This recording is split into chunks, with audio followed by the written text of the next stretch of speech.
आम तौर पर तुलना करना हमेशा कष्ट देता है। बस एक तुलना है जिससे कष्ट नहीं होता है, फ़ायदा होता है। सुनाऊंगा एक छोटी सी कहानी और करूंगा कुछ बातें आपके साथ में प्रबुद्ध। बातें विद प्रबुद्ध।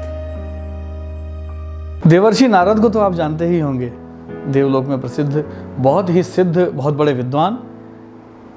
लेकिन एक बार उनको एक भ्रम हो गया, भ्रम कहें, अतिविश्वास कहें, कुछ भी कह सकते हैं। कई बार अतिविश्वास से भी भ्रम पैदा हो जाता है और इसको बहुत ज़्यादा गलत नहीं कहा जा सकता, क्योंकि कई बार ऐसा होता है कि आप जिस पर्सपेक्टिव से देखते हैं किसी चीज़ को, आपको लगता है कि ऐसा ही है, लेकिन वैसा नहीं होता।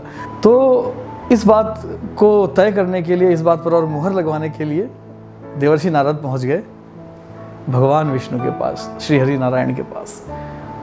तो नारद जी ने कहा कि आज आपसे एक बात पूछने आया हूँ। विष्णु जी हालांकि भगवान विष्णु है, सब कुछ जानते हैं कि क्या होने वाला है, फिर भी उन्होंने मुस्कुराकर पूछा, कहो नारद, आज सुबह सुबह क्या पूछने आ गए हो? तो नारद जी ने कहा कि प्रभु, मैं बस एक बात पर आपसे मुहर लगवाना चाहता हूँ कि तीनों लोकों में आपका सबसे बड़ा भक्त मैं हूँ या नहीं हूँ। विष्णु जी ने नारद जी की तरफ देखा, थोड़ा सा मुस्कुराए और बोले कि नारद, तुम्हारा अतिविश्वास अच्छा है, मुझे अच्छा लगा, और तुम मेरे बहुत बड़े भक्त हो।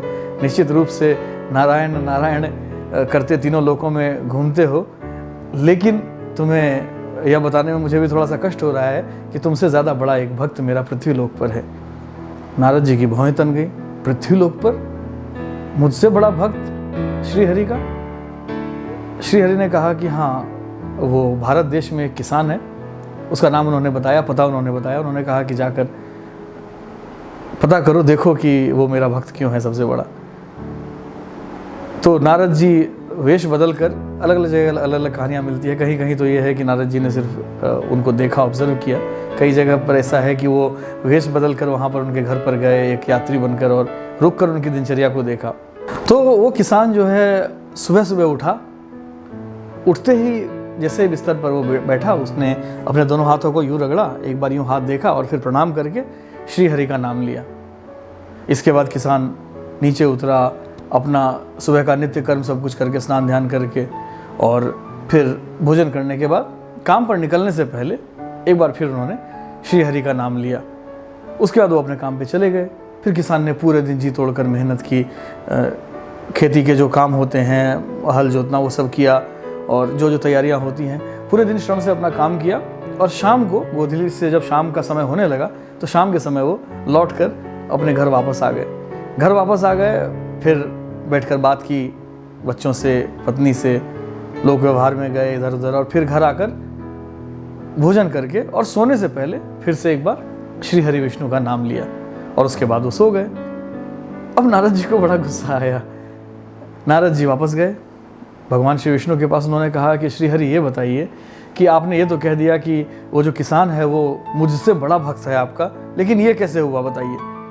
तो श्री हरि ने कहा कि एक काम करो नारद, इसका जवाब मैं दूंगा, थोड़ी देर के लिए प्रतीक्षा करनी होगी, और धैर्य तो तुम में है ही, तो थोड़ा सा धैर्य रखो और मैं इसका जवाब दूंगा। तुम एक काम करो, एक छोटा सा काम है तुम्हारे लिए। ये तेल का कटोरा एक है मेरे पास। उन्होंने तेल से लबालब भरा हुआ, ऊपर तक भरा हुआ एक कटोरा नारद जी को दिया और कहा कि इसे लेकर और आप पृथ्वी का एक चक्कर लगाकर और वापस आ जाइए मेरे पास।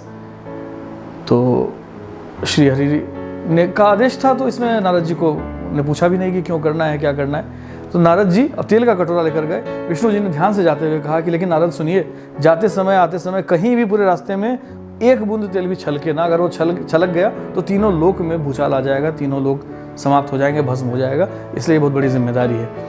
तो अब नारद जी ने सोचा कि चलो अब श्री हरि ने कहा है तो करते हैं, और उनको जवाब लेने के लिए की भी थोड़ी जल्दी थी, तो उन्होंने तुरंत तेल का कटोरा लिया और निकल गए पृथ्वी की परिक्रमा करने।